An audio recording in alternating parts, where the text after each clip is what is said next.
Yo, what's up, Ramley? What's up, Los Angeles? Welcome to the Rams Skinny here on the LAFB network. That's Skinny T. I'm Ryan Dyer, back with you talking all things Rams on the bye week. We just wrapped up talking trade targets, who the Rams can go after before this trade deadline to better their team. But let's flip the script, Skinny. Who are some potential Rams that maybe other teams would target, and should the Rams even take those phone calls? Now, they're a 5-2 football team. They're a contender. It's risky to shuffle things around and ruin any chemistry. But if there's a way you can either make your team better by a player swap or with adding draft picks for the future, you might pick up the phone call, or you might answer the phone, I should say. So I'll toss it to you first. Who, if anyone, I mean, maybe this is going to be a 30-second episode, but who, if anyone, should the Rams maybe be taking calls on? You know, what inspired this episode is there's always these lists heading up to the deadline of who they should trade. And these lists are always like really anemic. And they're like, Troy Reader. It's like, who's calling about Troy Reader? So I was just thinking, like, who should they just pick up the phone and have this conversation with another team about? Yeah. Now, all of these players everybody that's on the roster currently makes sense. So, like, it doesn't really make sense to move any of these guys, but at the top of my list, most important position in football, there's a bunch of teams that could use a quarterback. Should they be taking calls on one James Garoppolo? Yeah. Yeah. I mean, yeah, go ahead. No, not to cut you off. I think the answer is yes. Like, why not if they can get good value? Stafford looks to be healthy, obviously, one hit away from not being, but they've shown some trust in Stetson Bennett, whether we agree with that or not. They've shown that they have trust in him. I would be surprised. I'm okay. Let me say it like this. I'm curious if they have received calls already, because obviously some of these teams that lost quarterbacks, like we saw the Cincy Cleveland Joe Flacco trade. We know the Jets season's over already, but there's been other quarterback needy teams with backups available potential. Kirk Cousins a backup. Russell Wilson's now a backup. Jimmy Garoppolo, obviously. So I'm curious if they received calls already and just said nope and turned them down. So it feels like it's too late now. Like that ship has sailed. But I mean, not saying they should do it, but they should answer the phone. I mean, if you can get value for your backup quarterback, why wouldn't you? Yeah. I'm thinking about the Vikings. It seems like they're not quite happy with JJ McCarthy. Obviously, he's been hurt, but is he actually hurt? That's just such a weird situation, right? Like, yeah. I told everyone, if you listen to the Rams Skinny, I told you, like, Sam Darnold's the real deal. He's looking pretty dang good in Seattle. Rams haven't played him yet. They got to play him soon here. But I think the Vikings made a real mistake just letting him go. Yeah, I think so. And obviously, Carson Wentz isn't what he looked like. Back in Philly or whenever he was good. I don't remember. It's that long ago. Yeah. But the great news and I'll tell you this, Diana Rossini did confirm that the Bengals did reach out to the Rams about both Stetson Bennett and Jimmy Garoppolo. So there is some smoke to that fire. And it's partly what inspired this whole thing. And so the great thing about trading a quarterback is teams get desperate and they're willing to part with some good assets to lock down a guy. And as much as Jimmy Garoppolo, I don't feel like is a great answer at backup for the Rams or the future of the Rams organization. There are teams out there that would like him. And I put the Vikings at the top of that list. But you look at a team like Cleveland. Is Kevin Stefanski's job up in the air right now? Is he possibly getting fired? That's a question that is out there, and maybe a quarterback would fix all of that for him or steady the ship at the very least. So that's a guy I'm just going to throw out there and say they should definitely be taking calls. There's a bunch of teams that could use a quarterback at this point in the season. Yeah, no, yeah, it's probably really the only one if we're being completely honest. We'll push a few more out there just for the sake of conversation, but like I said, like you don't want to ruin anything on this team and trade away a starter, because we all know how NFL trades work. It is very rare that there's like a player for player, especially like a starter for starter. It's usually like a player for draft picks. Like almost every trade is just for draft picks. If there are players involved, it's like a starter for a backup and draft picks. It's never like, oh, hey, here's a starter for a starter. We just need a new situation. Now, we saw that did happen earlier, right? With Cleveland and Jacksonville with like kind of a corner swap in a weird way. So I guess it's not impossible, but so this is more just for teams that would want these guys. I don't see any way the Rams would have any thought of dealing, but should they pick up the phone in here? Yeah, why not? And I'll go with Tyler Higbee. Again, guys that have expiring contracts. I don't see the Rams re-signing him. Love Tyler Higbee, love what he's meant to this team, but just the way this organization operates, the thing that history tells us, the fact they've drafted 2 tight ends the past 2 years, including their first pick this year, Terrence Ferguson, who finally got his first touchdown and looks like he's starting to develop a little bit more in the offense and get more involved. If you can trade a guy that's an expiring contract that you feel your room is deep enough that you can not miss a beat without him, and you can get a draft pick back, whether it be a second, third, or fourth, probably not a second, but a third, fourth, or fifth, maybe you entertain the idea. So I don't want to see them trade Tyler Higbee. I do think he's valuable. I think for the Super Bowl run, you want a veteran like that. You want to rely on a second-year fifth rounder Davis Allen and a second-year or a first-year second rounder and Terrence Ferguson with Colby Parkinson being your main blocker.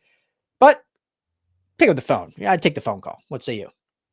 Yeah, it's one of those positions that is kind of rare on the Rams depth chart, where they have some extra fat that they can cut, so to speak. So that one didn't even cross my mind, but pretty smart option, I would have to say. Thank you, sir. Appreciate you. What you got next? Yeah. Well, I was gonna go Tutu Atwell. Okay, I mean that's the guy. If they can trade, please. Well, and I mean I think there is a market there. I mean, he has a sellable skill set that people are looking for out. You think about, I brought it up, the Steelers. You think about maybe the Chiefs adding. Well, they've got tons of speed now, but there's places out there that could use just an infusion of speed. Chiefs or Steelers, chief among them for sure. Mm-hmm. So, but I pivoted, and I'm going to do a controversial one. I'm going to throw out the hot take.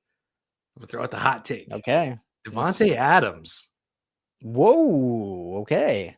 He becomes a huge cap hit next year. 9% of the cap allocated to Davante Adams next year. Was he useful in last week's game? Yes. Have they been trying to force the ball to him too much, even last week? Yes. We've got this 13, 12 personnel brewing, bubbling beneath him. Do we need Davante Adams? And is there a team out there that would give out a third rounder for him at this point? Some contender out there that thinks they're one Davante Adams away. Maybe like a Buffalo? A Buffalo. That would be some receiving help. Yeah. I like that. I mean, it's spicy. You're saying no, they shouldn't even take a phone call on it. I mean, I get absolutely where you're coming from. I think they are one more Puka Nacua tweaked ankle away from then having Jordan Winnington and Tutu Atwell as your featured wide receivers moving forward. And then 2, I just think McVay loves Adams too much. He seems to just like freaking love the guy. And so he was like so pumped to bring him here. We know the story of him like giving him all the tape of how he could utilize him and use him in this offense. And so only using him for 7 games, I feel like would just break Sean McVay's heart. I can't see him allowing that to happen. So he is at his highest market value right now for sure. So if you're looking from a strategic kind of roster building standpoint for the future, now is the time before the deadline. But I think he'll be too valuable down the stretch for, I pick up the phone. So I'm agreeing with you there. Like if someone calls and asks like, all right, would you give up a first? Would you give a first for Davante? Well, then maybe you talk, but if it's anything less than a first, I think you just say, all right, thanks, but no thanks. a second rounder wouldn't do that for you? It wouldn't tickle my fancy. No, I don't think so. All right, that's fine. So, who's your next one? I don't know, maybe. Okay. Again, this one I would hate, and this depends kind of if the Rams, let's say the Rams go after Jaquan McMillan or someone like that can play in the slot. If a team calls on Quentin Lake, maybe you pick up the phone. Now, what's interesting about that is you would trade for a guy with an expiring contract and then trade away a guy with an expiring contract. So you're still not set for the future. But again, we've seen in NFL that outside of the blockbusters, a lot of guys traded are on expiring contracts. And Quentin Lake, we've talked about it a bunch. Like, will he get that second contract? He's a captain. We love him here at the LAFB. Great human being, LA legend, LA local from high school to college to now the Rams. So we don't want to see him go anywhere. But just from a roster building perspective of how the Rams have always operated, if they get a good offer for him and they're able to bring someone else in that can play that slot position, do they pull the trigger? Now, the big question is, like, do anyone out there believe that they upgrade the slot position with, say, a McMillan over a Lake? I mean, that's, I think, up for debate. I do think McMillan's been pretty damn special this year, but Lake obviously means so much to this defense. So I wouldn't like it, but I could see that being a guy that maybe if someone's out there desperate, that's a contender also in the AFC away from the Rams, that they'd be like, we'll listen, because we're not going to, from what we know, like, they might not resign him. So yeah, I think that's probably the biggest point to be made is they have moved on from guys, some fan favorites, some very useful guys. The guy that comes instantly to mind is Van Jefferson, trading him on the last year of his contract, very unceremoniously. Now, Quentin Lake is having the best year of his career. Quentin Lake was not when he got traded. Yeah. But if there is that knowledge where they're just like, we like him, we would love to keep him, we'd love to re-sign him, there's no way we can afford him, or there's no way we're going to shell out the money that he's going to want, they're going to move on from him in a heartbeat. Yeah. 100%. So yeah. I think that they're taking calls on that one for sure. Or if in the other scenario, they would have to replace him though. So, I mean, that's the only caveat that wouldn't work out, is there's nobody on the roster that could just step into his spot.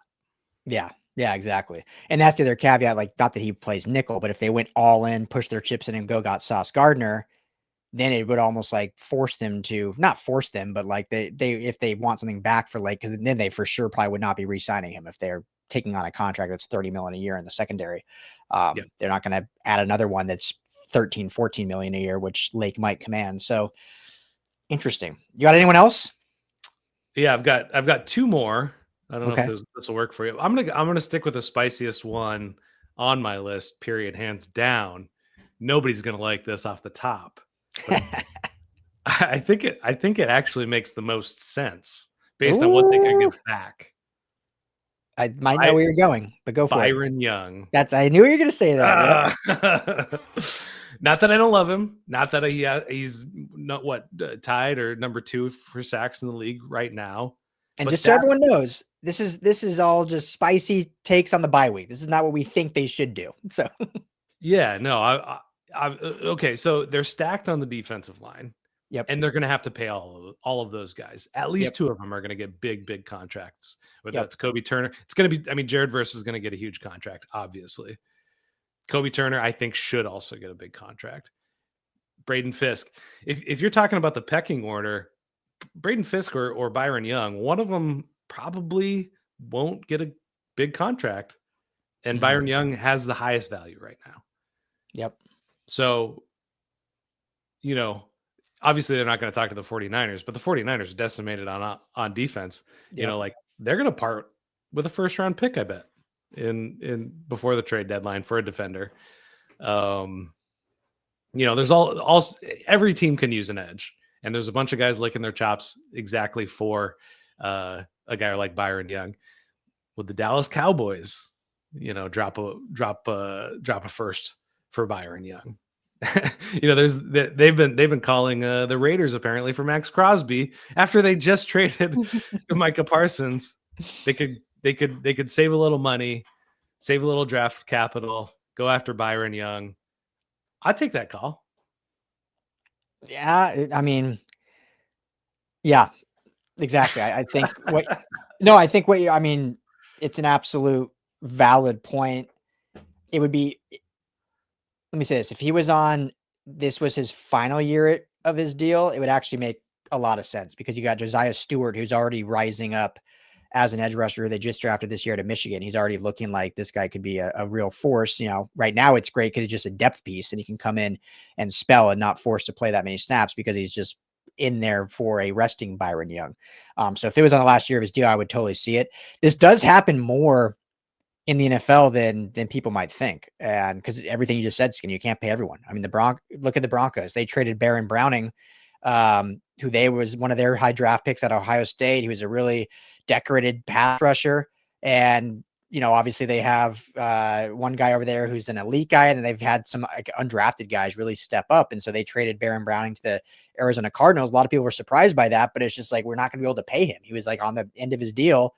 And so they dealt him. And so that's a situation that you don't want to trade him because he's good for your team. But if you're not going to be able to pay him, then you don't want to just see him walk away for nothing. So I agree with all your reasoning. I think this is one, if I'm just thinking out loud, like it wouldn't happen at this trade deadline. This would be more like off season or next trade deadline because he still has his 4th year left. He's not in a contract year yet. But if this was his contract year, he actually, like you said, would probably make the most sense because he got the highest value right now. And they've got a rookie behind him really starting to step up and look like they're developing well. And yeah, you nailed it. I mean, you can't pay everyone on the defensive line as much as they want to, unless everyone's just like, hey, we love it here, we'll take hometown discounts, but that rarely happens. Yeah, for sure. Yeah, I mean, and the unfortunate thing is, I think he's integral to the Super Bowl plans. Obviously, he's made such an impact on all the games that they've won. So, yeah, I mean, just an idea. Yeah. We don't want him to do it. Don't everyone hurt us, but just let us know your thoughts. Who's your last one? Blake Corum. And this is, I thought about him. This is sort of in the vein of what you were talking about with Quentin Lake. They go out and get a guy that actually offers a little more explosivity. I suggested Breece Hall last episode about who they could be targeting. Breece Hall has more explosive runs this year than all of the Rams running backs combined throughout their career. Yeah, not surprising. I don't know if that's actually accurate, but it sounds right. Well, but right. he's got a lot. He's got a lot of 15-yard runs this season. So yeah. and a lot of 10-yard runs this season. So it would just be one of those situations where they go like, you know what? We picked the wrong guy. We should have gone in a different direction. We should have gone for a Braylon Allen. We should have gotten for an Audric Estime. Those were the guys I was kind of talking about before. Which is hilarious because I think Estime is like a free agent right now. I don't even think he's on a roster. No, I think Braylon Allen might be hurt too. So I don't know if it's the best. Those are the best examples, but I get what you're saying though. Yes. What's this Rams offense missing is that one element. So, I brought up Wyatt Teller as well. That could affect the running game, but I think affecting the running game is kind of the one last thing that would truly just like vault them into an elite offense that has the same. You got that Corum just going at it. It kind of reminds me of what they have in Seattle, but like a level up. Charbonnet and Kenneth Walker, where Kenneth Walker can just break one at any time, but Charbonnet is going to pick up 3-4 yards every time he touches the ball. So, I think it would just be an upgrade if they were able to do that and move on from Blake Corum. And he's showed some stuff. So I think there's, right down the hallway, who needs a running back right now? His old coach, Jim Harbaugh. Yeah, desperately. Yeah. Their top 3 guys are currently not playing. Najee Harris is out. Omarion Hampton is out. Hassan Haskins is out. They've elevated guys from practice squad. They've scraped the bottom of the barrel to bring in other guys. Oh man, yeah. I don't know what's going on at the Bolt with their injuries. Holy cow.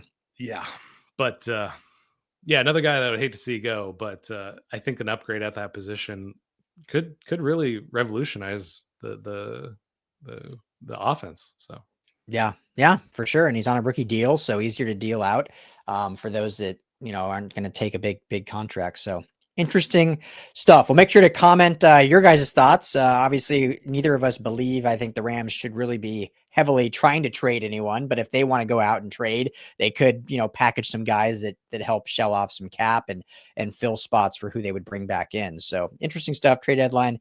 What is it? November 3rd is the official day? 4th. November 4th. So coming up right after Halloween. So we'll have plenty more coverage leading up into that. But hope everyone is enjoying a stress-free bye week. We'll be back with plenty more Rams conversation, but make sure to hit that like and subscribe button here at the Rams LAFB YouTube channel. Certainly helps us out. And make sure to check out all of our Rams coverage at LAFBnetwork.com. For Skinny T, I'm Ryan Dyrud. Everyone have a great rest of your day. We'll talk to you all. Thank you so much for hanging out with us and watching the Rams LAFB show. Quickly before you go, got to tell you about our friends over at Sleeper. It's the #1 sports app right now, and you've got to download it because it's got so many great features that I want to tell you about. Aside from season-long fantasy, which is the best in the business, they've also got live score trackers, in-game updates, plus the live chat where you can actually communicate with other users right on the app. But perhaps the best feature, at least that I like, is the daily fantasy feature or the live pick'em. Just pick 2 to 8 players across any sport, baseball, basketball, hockey, obviously football and our Rams. You're going to choose a player, just choose more or less. Matthew Stafford, more or less passing yards. Kyren Williams, more or less rushing yards, more or less touchdowns. 2 to 8, you can win real money. So when you go to make your first deposit, make sure you use our promo code RAMSLAFB, and Sleeper's going to give you a match bonus up to $100. So you deposit $100, they're going to give you $100 free. You're now sitting at $200.